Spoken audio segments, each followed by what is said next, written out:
안녕하십니까. 경향신문 구교영 기자입니다. 정치부 기자들이 모여 주요 정치인의 속내를 파헤치고 미래를 탐구하는 프로그램이죠. 인물비상구 25회 순서 시작하도록 하겠습니다. 오늘 함께할 분들은요.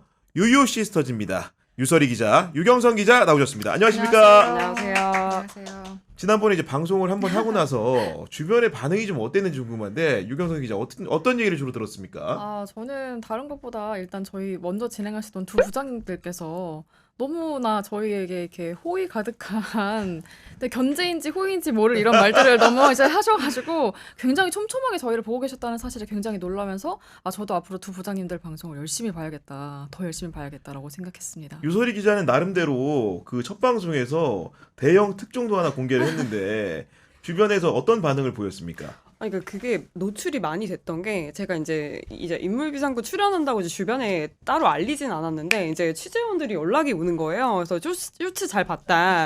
근데 특히 이제 친한계 관계자가 이제 연락이 와가지고 아니 장동혁이랑 그렇게 친했냐? 방송 잘 봤다. 막 이러면서 연락이 와서 이렇게 굉장히 영향력이 있다 이걸 느꼈죠. 정말로 이제 방송의 위력을 두 분이 이제 슬슬 실감하시게 될 텐데 아마도 이제 2회, 3회 나가게 되면은 원망어린 시선을 많이 만나야 되니까 각오 단단하게 하시기 바라면서 오늘 방송 시작하도록 하겠습니다. 오늘 인물비상구에서는 이재명 정부의 첫 특별 사면에 대해서 얘기를 해보려고 하는데요. 일단은 사면 대상이었던 화제 인물들을 소개해 볼까 합니다. 먼저 유설이 기자, 가장 눈길을 끌었던 사람은 조국 전 조국혁신당 대표 같은데 조국 전 대표는 어떤 인물입니까? 네, 간단히 프로필 말씀드리면 1965년에 부산에서 태어났고요. 서울법대 미국 UC 버클리 법학대학원을 졸업했고 이제 서울대 법대 교수에 재직하다가 문재인 정부에서 초대 민정수석으로 발탁이 됐고 이후에 바로 법무부 장관을 지냈습니다. 그리고 이제 가족에 대해서 좀 말씀을 드리면 이제 부친이 이제 부산에서 고려종합건설이라는 이제 건설사를 운영을 했고요. 이제 이후에 사학재단인 웅동학원을 인수해서 이제 이사장이 됩니다. 근데 이제 이 고려종합건설이 한창 잘 나갈 때는 도급 순위가 60위권에 꽤 규모가 있는 네. 그런 회사였다고 하는데 이제 부친이 이제 이렇게 돌아가실 때는 이제 42억의 빚을 이제 유산으로 남기고 이제 사망을 하셨다고 해요. 그래서 이제 이후에 이제 모친이 이제 남편 사망 이후에 이제 웅동학원의 이사장을 맡고 계시고요. 뭐 아시다시피 이제 문재인 대통령이 이제 조국 대표를 법무부 장관으로 지명을 하니까 이제 이에 반기를 든 이제 윤석열 검찰총장이 정말 일가를 탈탈 털듯이 이제 수사를 했잖아요. 그래서 그 이후에 이제 조국 대표는 자녀 입시 비리로 징역 2년형을 확정받았고 그리고 아내인 정경심 교수는 징역 4년형을 선고받았습니다. 그러니까요. 그 부부가 사실은 이렇게 실형을 선고받고 감옥 생활을 한다는 게 흔한 일은 아닌데 여간 조국 전 대표 같은 경우에는 여러 가지로 이제 그 이력상을 보니까 서울대 법대 82학번인데 82학번에 쟁쟁한 분들이 지금 제가 생각하는 인물만 해도 원희룡, 나경원 이런 분들 생각나거든요. 네, 이제 그 밖에도 이제 좀 잘 알려지지 않은 분들도 많은데 그 지금 국민의힘 이제 송원석 대표도 이제 82학번 법대 출신입니다. 그래요? 예, 근데 여기가 이제 행정고시 출신이라서 이제 법대 출신인지 모르시는 분들도 많은데 박수영 의원도 이제 행정고시 출신인데 같은 서울대 법대 82학번이었다고 하고요. 최상목 경제부총리도 서울법대 82학번이었다고 합니다. 야, 정말로 82학번만 가지고도 뭔가 지금 내각 구성이 가능할 것 같은 느낌이 드는데 송원석 원내대표는 알려진 것 이상으로 보니까 법대 같은 반? 뭐 이랬다는 얘기도 있는데 맞습니까? 네, 그러니까 그때 서울법대가 뭐 A, B, C, D 이런 식으로 이제 반이 나뉘었다고 하는데, 네, 그때 같은 반에 이제 조혜진 의원도 있었고 김난도 서울대 교수도 있었다고 해요. 그리고 이제 반에서는 주로 이제 같은 지역끼리 좀 몰려 다녔는데 이제 본인은 좀 돈 없이 공부한 시골 출신이어가지고 이제 비슷한 친구들끼리 몰려 다니고 이제 조국 대표는 좀 돈 많은 부잣집 도련님? 약간 이런 느낌이어서 좀 비슷한 친구들이 몰려 다녔다 해서 자기는 안 친했다 이제 이런 얘기를 사석에서 송원석 의원이 하더라고요. 아니 그 지금 사실 소속 정당이나 이런 걸 두고 보면은 조국 전 대표가 오히려 이제 반대 측면이었을 것 같은데 여하간 그 경제적인 배경 자체가 집이 괜찮았기 때문에 아마도 대학 생활도 그렇게 시작이 됐을 텐데 결론적으로 이제 여러 가지 인생 여정을 보면 조국 전 대표는 운동권 출신이었고 사실 감옥을 이번에 처음 간 게 아니더라고요. 네. 일단 서울대에서 이제 PD 계열의 학생 운동을 했었고요. 그리고 이제 울산대학교에서 이제 전임 강사 시절에 이때 이제 약칭 산호맹이라고 하는데요. 남한 사회주의 노동자 동맹 이제 이 산호맹 사건으로 이제 구속이 돼가지고 반년 정도 이제 옥살이를 하고 징역 1년의 집행유예를 선고를 받았는데 아마 다음에 사면된 것으로 알고 있어요. 근데 조금 산호맹 사건을 간단히 설명을 드리면 그때 이 단체의 목표가 노태우 정권을 타도하고 민주주의 정권을 수립을 하자.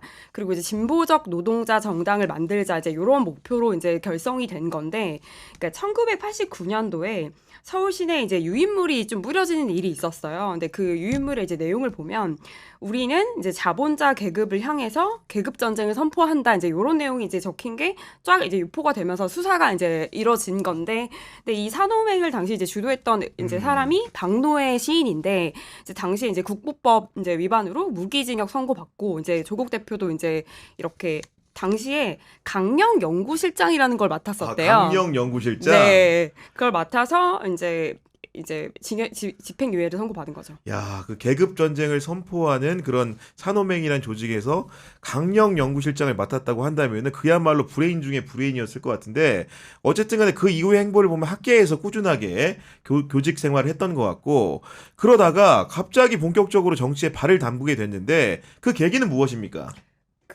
이제 서울법대 교수 때부터 이제 민주당 쪽에서는 꾸준히 러브콜은 있었다고 해요. 이제 국회의원 출마해보지 않겠냐.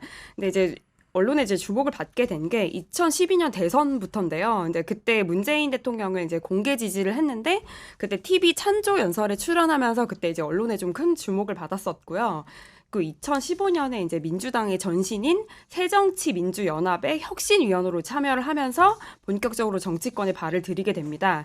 그리고 2017년에 이제 문재인 정부 이제 초대 민정수석으로 발탁이 되면서 본격적인 정치인의 길을 가게 된 거죠. 근데 사실은 조국 전 대표는 저도 이제 그 인생 여정을 알아보는 과정에서 보니까 원래도 이제 학문 자체를 실천적인 의미에서 많이 해왔고 정당 활동에도 관여를 많이 하지 않았습니까? 그리고 이제 그가 쓴 디케이 논문이라는 책에 보면은 플라톤의 글귀가 나오는데 어떤 대목이냐면은 정치 참여를 거부하는 데에 대한 벌 중에 하나는 당신보다 저급한 자들에 의해 지배당하게 되는 것이다. 그 얘기가 마치 윤석열 정부를 염두에 둔 것 같은 그러게요. 느낌을 주는 문구였는데, 여하간 조국 전 대표가 가장 스포트라이트를 받았던 시점은 문재인 정부가 출범하고 학계 출신인 그를 청와대 민정수석에 등용을 했기 때문 아니겠습니까? 네, 사실 굉장히 파격적인 발탁으로 당시에 주목을 받았었던 기억이 납니다. 말씀하신 것처럼 민정수석 자리는 사정기관의 사정기관이라고 이제 불릴 만큼 수사기관들의 장도 검증을 하고 각종 정부 인사를 최고 위치에서 검증하는 자리이기 때문에 굉장히 권한도 막강하고, 그리고 하는 업무가 사실 검찰과 비슷하기 때문에 맞아요. 그동안은 검찰 출신들을 하는 것이 거의 이제 불문율처럼 돼 왔었고, 검찰 출신이 아닌 민정수석에 있었던 게 참여정부 때가 마지막이었는데 10년 만에, 그 이후로 10년 만에 조국 그 전 장관이 전 의원이 민정수석으로 임명이 됐습니다. 당시 이제 어쨌든 굉장히 파격적이었고, 그리고 그때 새로운 어떤 검찰 개혁에 대한 결국에는 그 화두가 아주 본격적으로 등장하는 그 서막이 아니었나 싶어요. 그때 검찰 개혁의 화두가 등장한 것이 어떻게 보면 지금까지 이제 이어지고 있는 것이고, 본인이 겪었던 각종 설화도 이제 그거랑 다 관련이 있는 상황인 거고. 예. 아니, 민정수석이란 자리가 말씀해 주신 대로 워낙 강력한 자리다 보니까 사실은 보수 진영에서도 그 문재인 대통령과 굉장히 가까운 조국 전 수석이 임명에 대해 가지고 굉장히 강력한 반발을 했던 걸로 기억하거든요. 맞습니다. 맞습니다. 당시에 이제 전문성이라든지 이제 이런 부분들에 대해서도 많이 문제를 좀 삼았고요. 이 반발이 법무부 장관으로 이어지면서 더 폭증됩니다. 법무부 장관 임명을 이제 하게 됐는데, 그때 이제 정말 이 이후에 여태까지 막 이야기되는 조국 사태라는 거에 정말 시작점이 되잖아요. 이 법무부 장관 임명 때는 지금 민정수석을 하면서 인사 검증이나 이제 이런 부분들에 대해서 국민의힘에서 많이, 당시에는 이제 자유한국당이었는데 많이 공격을 했었죠. 그래서 이런 검증 실패에 책임을 져도 모자랄 판에 어떻게 법무부 장관 지명을 할 수가 있느냐라는 그 공격이 굉장히 줄을 이뤘었고요. 오히려 경질해야 되지 않겠느냐, 뭐 이런 말들 좀 있었고, 뭐 민정수석을 어쨌든 물러났습니다. 이제 물러나고 나서 그때까지만 해도 법무부 장관으로 이제 도약을 하면서 훨씬 더 크게 정치적으로 도약하는 것이 아니냐. 또 차기 대권 얘기도 많은 나왔고 기대가 있었는데 많이 기회가 있었죠. 그런 상황인데 그 어쨌든 간에 법무부 장관 재임 기간이라는 게 다 헤아려도 35일에 불과하고 네, 맞습니다. 실제로 비상하기보다는 오히려 본인을 포함해서 모든 가족들이 고초를 겪는 어마어마한 일을 겪지 않았습니까? 네, 맞습니다. 일단 법무부 장관에 임명될 거라는 말 나왔을 때부터 굉장히 공격이 좀 많이 나왔고요. 뭐 그 초기에는 그래도 그렇게 많이 문제는 안 됐어요. 일단 본인이 이제 저 장관설, 내각설 나오면서 본인 부산 가셔가지고 뭐 이렇게 소주 사진 그 대선 진로 딱 좋은데 이 사진도 이제 올라오고 사실 그렇게까지 멸문지화라고 표현될 만한 일이 시작될 거라고는 아무도 예상하지 못했는데 야당은 굉장히 그러니까 당시에 이제 야당 굉장히 별렀습니다. 이걸 인사청문회를 뭐 대선 후보급으로 하겠다 이렇게 굉장히 별렀고요. 사모펀드 얘기가 나오고 뭐 사학재단 얘기가 나오다가 이게 입시 문제가 좀 나오면서 굉장히 좀 국면이 전환이 많이 됐었던 것 같아요. 그래서 입시 문제가 보니까 2019년 8월 20일쯤에 터져 나왔더라고요. 그 이후로는 정말 모든 언론에서 엄청나게 기사가 쏟아져 나왔고 그거에 또 반동으로 8월 27일쯤에는 뭐 힘내세요라는 검색어로 사람들이 이제 응원을 하기도 하고 네. 그 모든 것들을 이제 검찰 개혁에 대한 반동이라고 다들 여기면서 그렇게 대치하는 구도가 한동안 계속됐던 것 같습니다. 그런 수사를 들어가지고 많은 사람들이 표현하기를 극장식 수사라는 말로 표현을 하는데 기본적으로 이 특수부 수사들이 칼질을 하고 기성 언론들이 굉장히 따라가면서 보도하는 양태인 것인데 여기서 빼놓을 수 없는 인물이 바로 윤석열 전 대통령 아닌가 싶습니다. 사실은 문재인 대통령이 임명했던 검찰총장이었던 윤석열이 조국 일가를 상대로 한 수사를 지휘하지 않았습니까? 네, 맞습니다. 일단 뭐 두 사람의 악연이 좀 어떻게 시작됐는지를 설명드리면, 그러니까 두 사람이 각각 검찰총장과 법무부 장관으로 임명되면서 시작이 된 것 같아요. 먼저 2019년 7월에 윤석열이 먼저 검찰총장으로 취임을 하게 됩니다. 그렇죠. 네, 그리고 바로 그 다음 달에 대통령이 조국 대표를 법무부 장관으로 지명을 해요. 네, 이때부터 이제 그 당시 인사청문회가 막 진행되는 도중에 윤석열 총장이 이제 조국 후보자의 입시 비리 관련해서 서울대, 부산대 막 이런 한 30곳에 대해서 대대적인 압수수색을 벌이게 되는데요. 가장 중요한 부분이 상급자가 박상기 법무부 장관이잖아요. 근데 여기에 보고도 하지 않고 기습적으로 압수수색을 한 거예요. 근데 이게 굉장히 이례적인 일이거든요. 근데 이거는 뭐냐면, 그러니까 대통령이 임명한 검찰총장이 대통령의 인사권을 정면으로 부정한 일인 거죠. 그래서 이후에 이제 잘 아시다시피 조국 일가에 대해서 멸문지화에 가까운 수사를 벌이게 됩니다. 아니 실제로 이제 그 뭐 정경심 교수가 먼저 구속이 됐고 조국 전 대표를 상대로도 구속영장이 청구가 돼서 법원에서 심사가 있었고 이번에 뭐 윤석열 김건희랑 똑같습니다. 그 조국 전 대표의 경우에는 동부구치소에 입감이 돼가지고 대기를 했었는데 당시에 이제 조국 그 전 대표 집에 갔던 분들이 누구냐면은 청와대 민정수석실에 같이 근무했던 분들이 집에 갔었다고 해요. 근데 이제 그분들이 어떤 장면에서 이제 가족들과 함께 심사 결과를 기다리면서 마음이 아팠던 게 현관 입구 쪽에다가 쪽지를 하나 붙여놨는데 거기에 아마도 이제 본인이 구속될 경우를 대비하는 것 같은데 연락처를 10개 정도 적어놨대. 그 중에 이제 본인들의 이름도 있는 걸 보고 결국은 이제 부부가 다 구속이 됐을 경우에 자녀라든가 어머니, 남겨진 어머니를 상대로 해가지고 뭔가 비상 연락망 같은 걸 적어놓은 듯 해가지고 굉장히 가슴이 아팠다고 하던데 다행히도 본인에 대한 구속영장은 기각이 됐고 했지만은 결국은 이제 검찰의 칼질이라는 거기서 끝나지 않았었고 계속된 수사가 됐는데 윤석열 검찰총장 체제에서 대검 반부패 부장이 그의 최측근인 한동훈이기 때문에 혹시나 한동훈이 조국을 상대로 한 그런 멸문지화 수사를 진두지휘한 게 아니냐는 의혹들이 있는데 그에 대한 진상은 좀 어떻습니까? 네, 제가 이거는 인물비상구에서 최초로 이제 공개하는 내용인데 제가 윤석열 라인에 있었던 핵심 관계자에게 직접 들은 내용입니다. 근데 당시에 이제 윤석열이 이제 수사를 진두지휘했을 때 오히려 이제 뭐 압수수색을 하거나 이런 영장 집행할 때 오히려 한동훈 당시 부장이 반대를 했었다고 해요. 근데 이제 윤석열 당시 총장이 지금 아니면 절대 안 된다. 지금 들어가야 된다. 이렇게 강하게 주장해서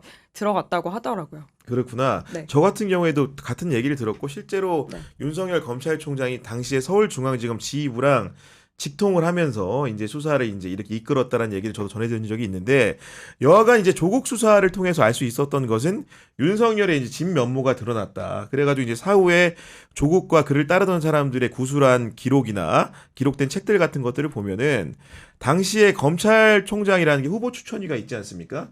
4명의 후보가 있었고 그 중에는 지금 민정수석을 하고 있는 봉욱 수석도 있는데 그 4명의 후보 중에서 사실은 조국 수석의 픽은 제가 알기로는 김호수, 나중에 검찰총장을 했던 김호수 총장이었다고 하는데 그 안이 왜 받아들여지지 않았냐? 전임자인 문무일 검찰총장, 윤석열 전임자인 문무일 총장 자체가 호남 출신이었기 때문에 정무적인 판단에 의거해서 호남 출신을 연속으로 총장을 기용을 할 수는 없다. 그런 비토 의견이 청와대 내부에 존재하다 보니까 김호수를 임명하지 못했다고 하던데 결국은 그 영향으로 조국은 어떻게 보면 큰 수사를 네. 받게 되는 위기에 처했던 것이고 여하간 조국은 여러 가지 수사를 거치면서 점점 더 강력해진 것 같고 그 이후에 현실 정치에도 도전을 하게 되는데 조국 혁신당을 창당하고 급기야 당대표까지 됐습니다. 유영선 기자. 네, 조국혁신당을 창당을 하고 당대표를 무려 99.9%라는 놀라운 득표율로 당대표에 당선이 됐고요.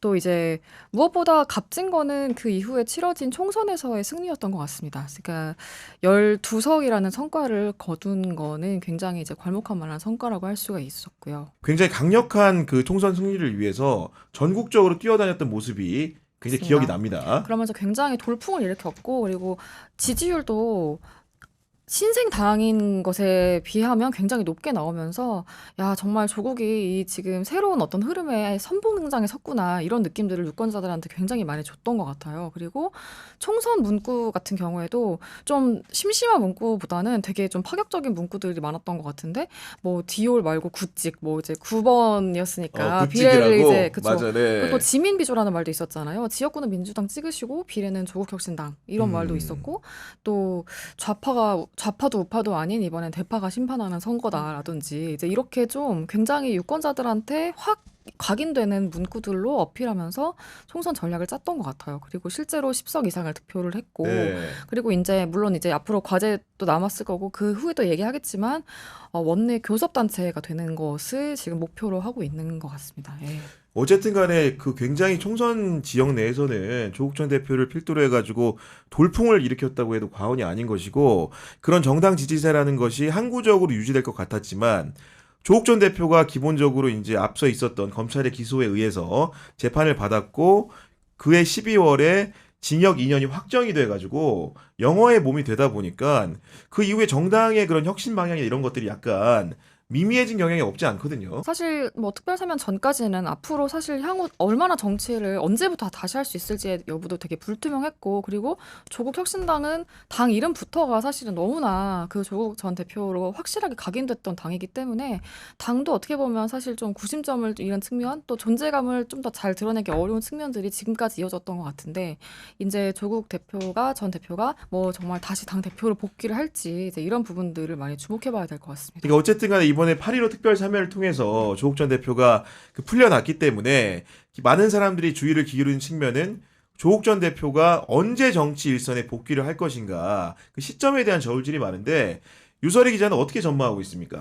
시점은 가장 많이 나온 얘기는 연말 정도 이제 복귀할 거다. 그러니까 한 11월 정도에 전당대회 열어서 12월에 당대표 복귀하는 시나리오가 제일 많이 거론이 되는데 근데 조금 늦잖아요. 그래서 생각보다 좀 조기 복귀할 수도 있다. 이제 이런 전망도 많이 나오고 있습니다.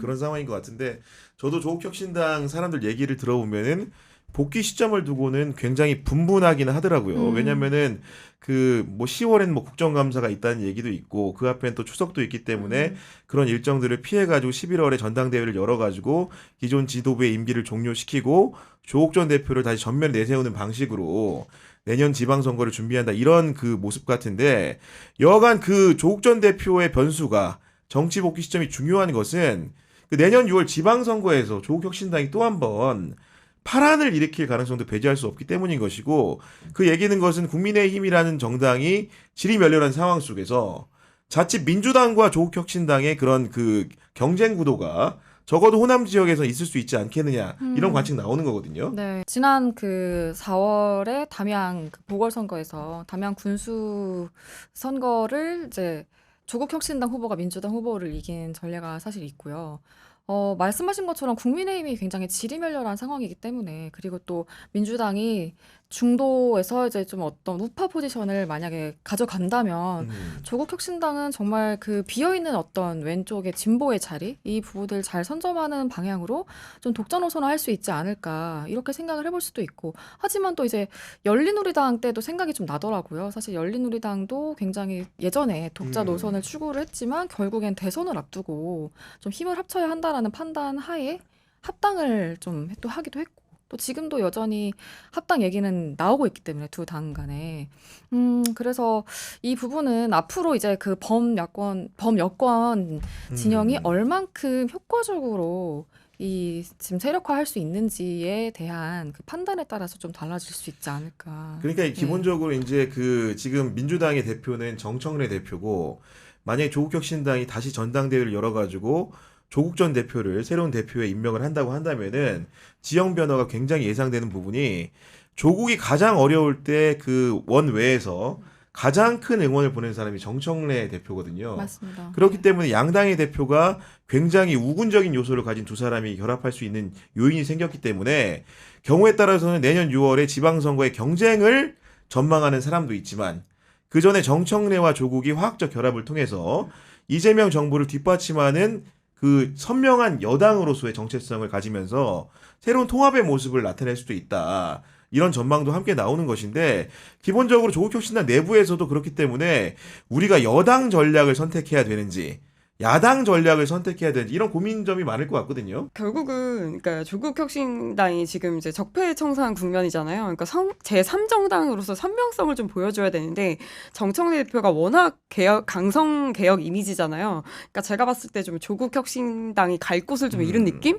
이런 느낌이 좀 있고 그래서 어떻게 민주당과 차별화할 것인가 이런 게 지금 조국당의 좀 과제인 것 같아요. 그러니까 결국은 한 길을 갈 것인가 아니면 전혀 다른 뭐 사회 대변혁의 길을 선택해서 훨씬 더 선명한 레프트로 갈 것인가 이런 그 아마도 기로에 서 있는 것 같은데 또 조국 전 대표가 이게 정당 이합집산뿐만이 아니고 주목받는 이유는 지금 사실은 이재명 대통령 이후에 넥스트가 누구인지를 논할 시점은 아니지만 그럼에도 불구하고 물망에 오른 여러 사람들 중에서 여권의 인물들을 찾아보면 그리고 여권에 가까운 야권의 인물들을 검색하다 보면 당연히 돋보이는 사람이 조국이거든요. 조국은 곧 다음 대선에 영향을 줄 수 있다. 이런 인물 아니겠습니까, 지금? 네. 지금 뭐 서울시장, 뭐 부산시장, 뭐 인천 계양을 뭐 이제 강훈식 비서실장이 있었던 충남 아산을 나오는데 이제 여기가 대권 플랜에 따라서 어디에 갈 것인가 이런 게 좀 갈리는 것 같아요. 그래서 이제 오히려 조국 대표가 대권을 생각하면 이제 지방선거가 아니라 국회의원 선거가 나올 것이다. 이런 전망이 많은데 왜냐하면 당연히 국회에 좀 복귀를 해가지고 당에서 이제 자기 세력을 좀 다지고 이런 게 대권에 훨씬 유리하기도 하고요. 이제 부산시장이 되면은 너무 이제 서울하고 물리적 거리가 좀 발생하잖아요. 그 서울시장은 또 업무 강도가 상당해가지고 당 장악력이 떨어질 수 있다. 그래서 사실은 대권 생각하면은 오히려 국회의원 선거 나올 수 있다. 이런 전망이 많습니다. 네, 그런 상황인 건데 기본적으로 이제 그 우리 대권 후보라고까지 언급한 데는 아마도 그분이 가지는 여러 가지 영향력이나 팬덤이라든가 이런 것들을 고려한 결과 같고 조국 전 대표의 가장 큰 장점이라고 한다면은 미디어에 대중적으로 굉장히 오래 노출된 사람이기 때문에 조국을 일단 모르는 사람이 없다는 게 가장 큰 이유일 것 같고 거기에 더해가지고 굉장히 준수한 외모, 정교한 말투, 말솜씨 이런 것들이 어떻게 보면 신원서판의 측면에서 어느 하나 빠진 게 없는 사람으로 보이기 때문에 아마도 이제 가장 강력한 후보로 여겨지는 게 아닐까 싶은데 두 분 같은 경우에는 조국 전 대표를 만나거나 혹은 기자 생활을 하면서 어떤 사람이라고 들어본 경험이 좀 있습니까? 저는 이제 학계에 아직 계실 때 주로 그 형법 관련한 사안이라든지 좀 사회적인 사안이 있을 때 사회부 기자로서 좀 말씀을 여쭙고 싶어서 전화를 좀 해서 드렸던 적이 있는 것 같고요.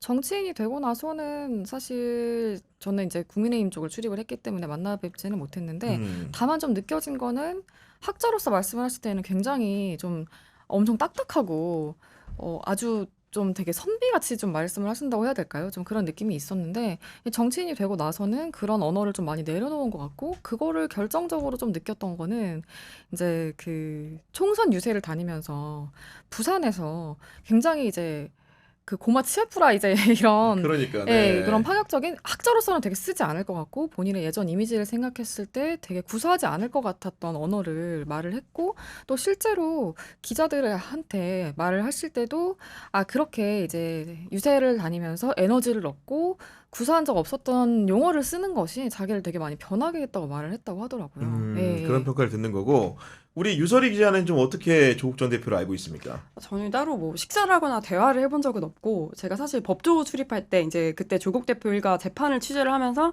이제 방청을 하면서 이제 많이 봤는데요.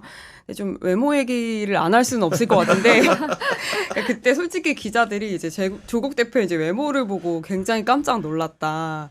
이제 법정에서 저기 이렇게 걸어 들어오시는데 키가 굉장히 크시잖아요. 그리고 이제 약간 특유의 이제 앞머리를 넘기는 제스처가 있으세요. 쓸어 넘기는, 이렇게 네. 이렇게 하시면 이게 있는데 이러면서 이제 막 법정을 걸어 들어오시는데 약간 뒤에 반사판이 있나? 약간 이래서 이제 기자들이 좀 약간 그런 거에 좀 많이 놀랐다.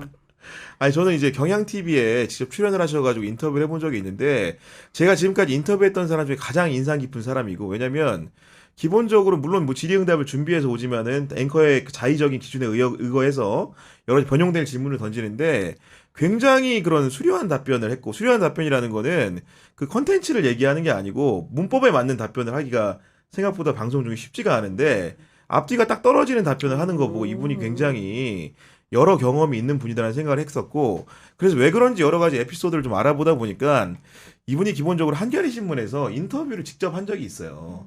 그때 당시에 제가 얘기 들어봤더니 그 2012년 3월부터 이제 고정 칼럼을 쓰는 대신에 자기 친구인 박찬수 편집국장이 그 조국 전 대표한테 인터뷰를 해보는 게 어떻겠느냐.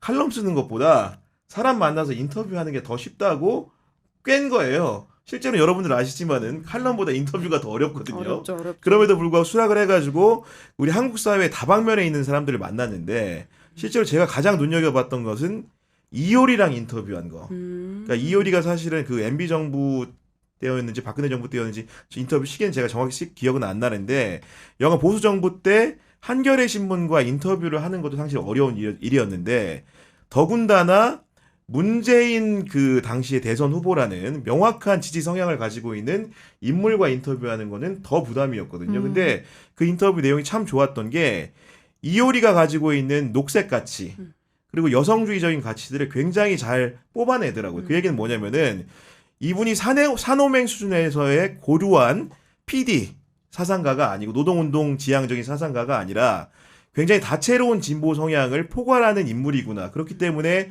이효리를 상대로도 그런 질문을 던지고 그런 답변을 받아낼 수 있는 기본적인 성품이라든가 능력이 있는 사람이구나.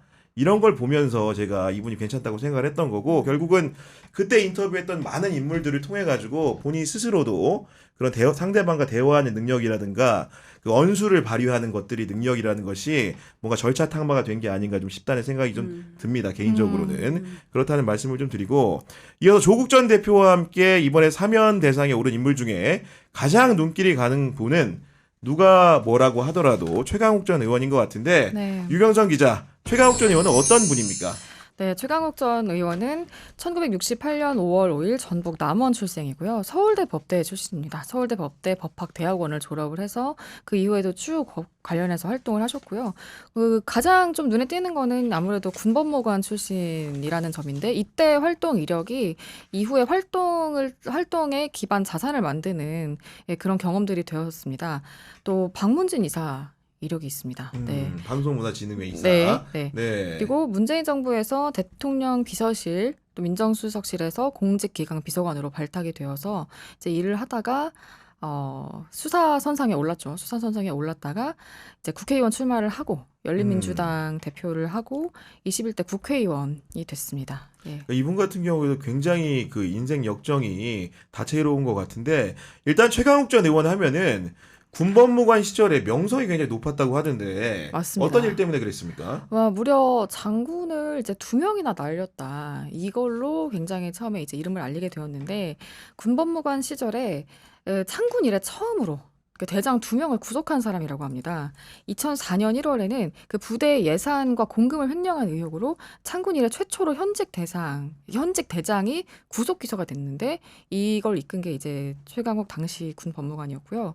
같은 해 11월에는 그 육군 장성들의 진급 비리를 좀 파헤치다가 그 과정에서 결과적으로는 그 당시 육군 참모총장이 전격적으로 사의를 표명하게 됩니다. 이렇게 해서 결과적으로 2명의 장군을 날린 창군 이래 최초의 군 법무관이다. 예, 이렇게 타이틀을 얻게 되었습니다. 네, 그 예. 군 법무관 활동을 그렇게 굉장히 눈에 띄게 했었던 거고 이번에 인권 변호사의 길을 걸었다고 하고 그게 국방부를 상대로 이제 불온서적 헌법 소원도 했다고 하던데 그건 어떤 내용입니까?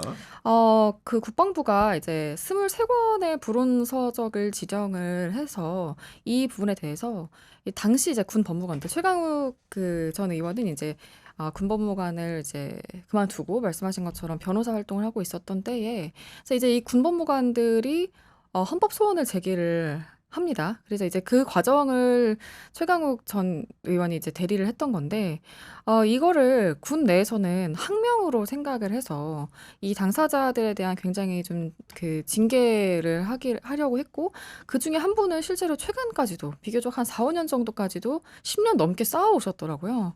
예, 그 과정을 좀 대리를 하면서 인권 변호사로의 타이틀도 좀 획득을 하게 되었습니다. 네, 예. 그런 상황인데 아까 이제 말미에 얘기했던 그 이력 중에서는 문재인 정부에서 청와대 공직기강 비서관을 했다고 했는데 유설희 기자 족 수석과 손발을 맞춘 거네요. 네, 그러니까 민정수석실 산하에 공직기강 비서관이 있는 건데 이제 이 자리가 어떤 자리냐면 고위공직자 인사를 검증하고 이 고위공직자들이 비위를 저지르지 않는지 감찰을 하는 이제 이런 자리예요.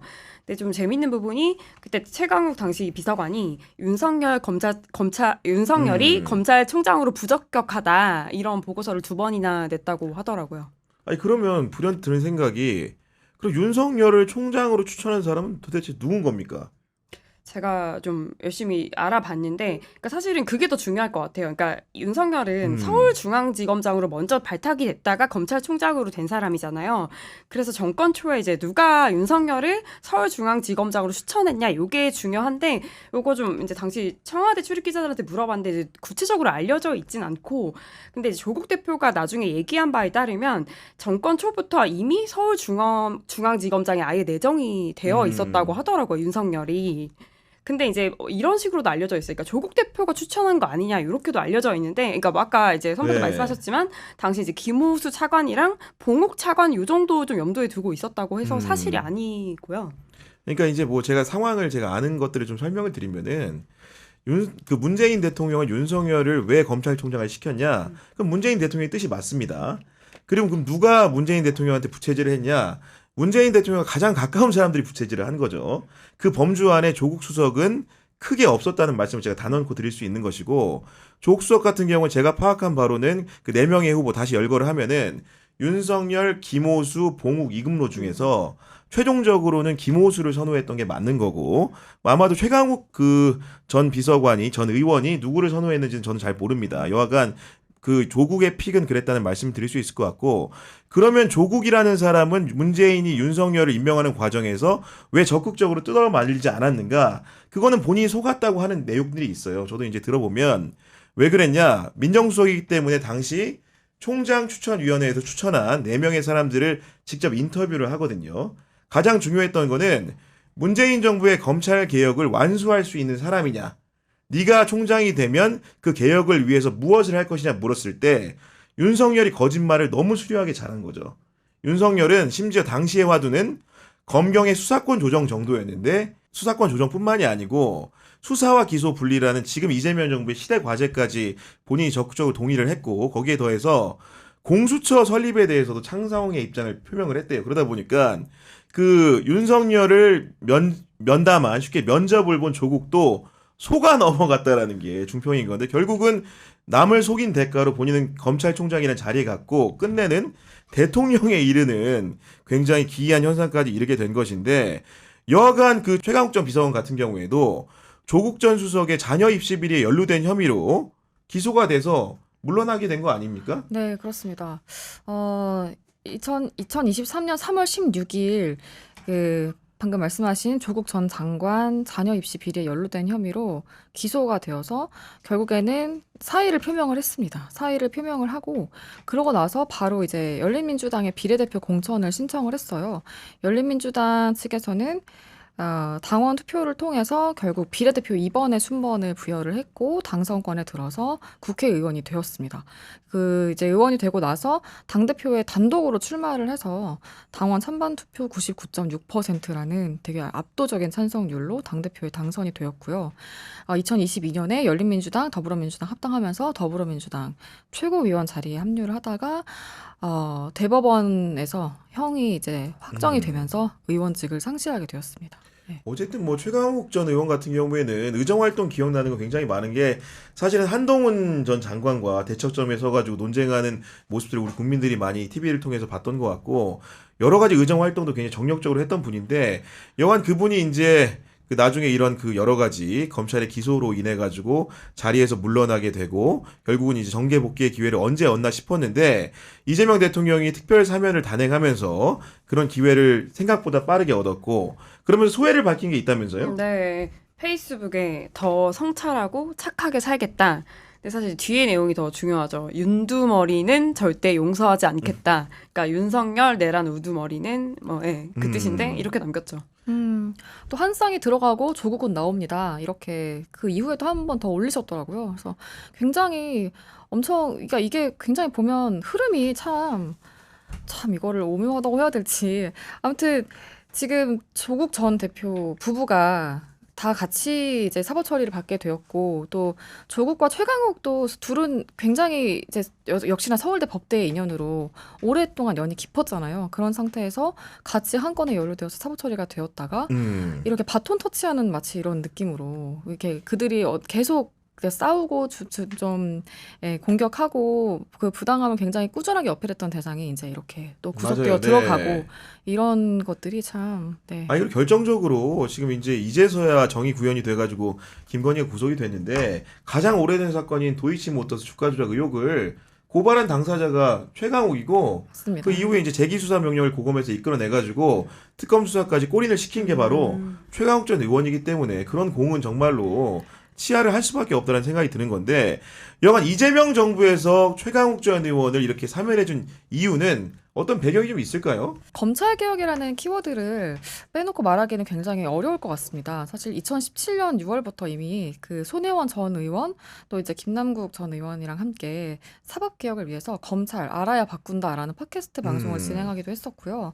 또 이제 국회의원 당선이 되고 나서는 21대 국회에서 검찰개혁과제를 정말 목숨 걸고 완성하겠다라고 말을 한 적이 있어서 아마 지금 최강욱이라는 이름을 검색창에 넣었을 때 검찰총장이라는 단어가 연관 검색어로 뜨는 건 아마 이것과도 무관하지 않을 거라는 생각이 좀 듭니다.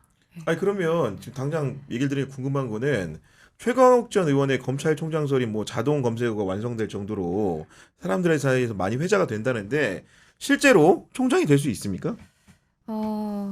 글쎄요. 사실 일단은 뭐 정치권에서는 이만한 인물이 또 있느냐라는 반응을 좀 보이는 것 같기는 해요. 그러니까 전현희 민주당 최고위원의 경우에는 뭐 검찰개혁에 대해서 이만큼 확고한 의지를 가지고 또 충분히 그럴 역량을 가진 분이 있느냐 이런 식으로 이제 말을 했는데 물론 알 수는 없지만 적어도 수사기소 분리라든지 또 공소청 전환이라든지 이제 이런 부분에 있어서는 분명히 역할을 좀 할 수가 있을 것이라는 취지로 말을 하더라고요. 네.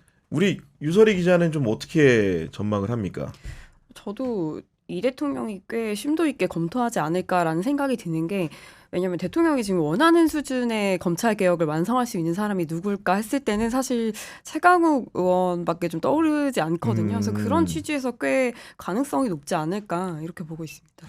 근데 뭐 저 같은 경우에는 이건 어차피 관측이니까 좀 얘기를 드려보면은 어차피 검찰 개혁이라는 것은 지금 정청래 대표라든가 조국혁신당도 얘기하는 것처럼 지금 전반적인 여권 주류의 생각이라는 게 국회 입법을 통해서 완성을 하는 거고 그 시기라는 것은 10월을 넘기지 않을 거다. 추석 전에 끝내겠다. 이런 강력한 의지를 표명하고 있는데 그 검찰총장이라는 자리가 과연 그 검찰개혁 입법이 완수된 다음에 얼마나 귀중한 자리일 것인지 그 얘기는 중요하지 않다라는 게 아니고 그런 개혁적인 인물이 가서 할 수 있는 역할이란 게 무엇인지에 대한 근본적인 의문이 좀 남기 때문에 그런 자리로 쓴다고 한다면은 최광욱 전 의원이 적임자인가?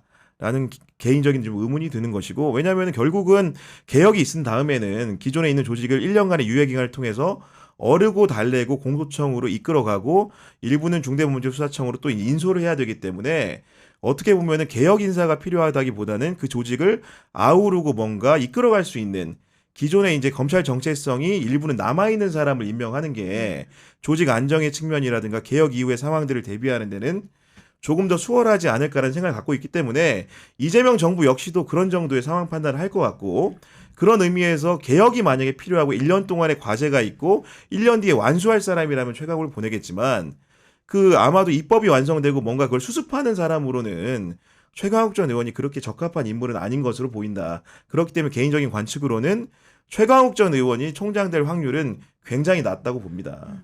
그렇죠. 네. 왜냐면 국정기획위원회에서 지금 검찰청 폐지한다고 했잖아요. 근데 뭐 이런 상황에서 총장으로 가는 게 좀 무슨 의미가 있나 싶기도 하네요. 그러니까요. 그런 상황들이 있는 것이고, 그 여하간 그 최강욱 전 의원의 행보라는 게 이제 향후에도 주목은 받을 것 같은데, 검찰총장이 아니더라도 다양한 자리에 도전할 수 있는 여건이 열린 거 아니겠습니까, 유설 기자? 네, 뭐 보궐선거에도 도전할 수도 있지 않을까 싶고, 어쨌든 지금 검찰개혁 이런 여론 이제 지형에서 목소리 좀 크게 내면서 정말 개혁의 불쏘시개 역할을 제대로 하지 않을까 이렇게 보고 있습니다. 우리 유경선 기자 어떻게 보고 있습니까? 최강욱 전 의원이 워낙에 시원시원한 모습을 좀 많이 보여주다 보니까 음. 지금 내란 재판에서 당사자인 윤석열 전 대통령이 재판에 나오지 않고 있고 또 구치소에서 끌어내지 못하는 이런 모습을 보이고 있잖아요. 그래서 사람들이 최강욱 전 의원의 어떤 시원하고 이런 확실한 면모를 좀 잘 발휘할 수 있게 서울 구치소장으로 좀 보내는 게 어떻겠느냐, 네, 이런 말도 좀 아니 하고 뭐 있는 것 사실은 같습니다. 법무부 교정본부장이 그보다 상위의 직급인데, 교정본부장 비워 있으니까 사실은 뭐 장관급 예우를 받던 국회의원의 위신만 버린다면은 교정본부장이 돼가지고 서울구치소를 굉장히 잘 지휘해서 윤석열이 이런 폭력적인 상황들을 방비할 수도 있겠다. 뭐 이런 생각이 좀 드는 거고, 공소장 설도 어떻게 보면은 공수처를 뭔가 좀 바로 세워보자. 왜냐면 공수처라는 게 문재인 정부 때 출범을 하고 여러 가지 역할을 부여받았지만은 실상 우리 지금 특검에서 수사하는 걸 보면은 공수처의 수사 능력이라는 게 얼마나 불비했던 것인가라는 걸 반대로 체감하지 않습니까? 사실 최혜병 특검 보면서 이거 공수처에 언제부터 가 있었는데 저렇게 바르고 신속하고 정확하게 수사할 수 있는 일들을 그러게요. 네. 이렇게 놔둔 것인가라는 생각이 안 드는 게 아닌 거거든요. 그런데 다만 공수처장의 임기는 3년이어서 2024년 5월인가 임명이 됐기 때문에 오동훈 공수처장이 스스로 나가지 않는 이상 당분간 최강욱 전 의원이 그 자리에 갈 일은 없어 보인다라는 객관적인 말씀을 좀 드릴 수 있을 것 같습니다. 이어서 이 두 분뿐만 아니고 다양한 분들이 사면 명단에 올랐는데, 두 분 기자 같은 경우에는 어떤 분에 좀 주목을 해서 보셨습니까?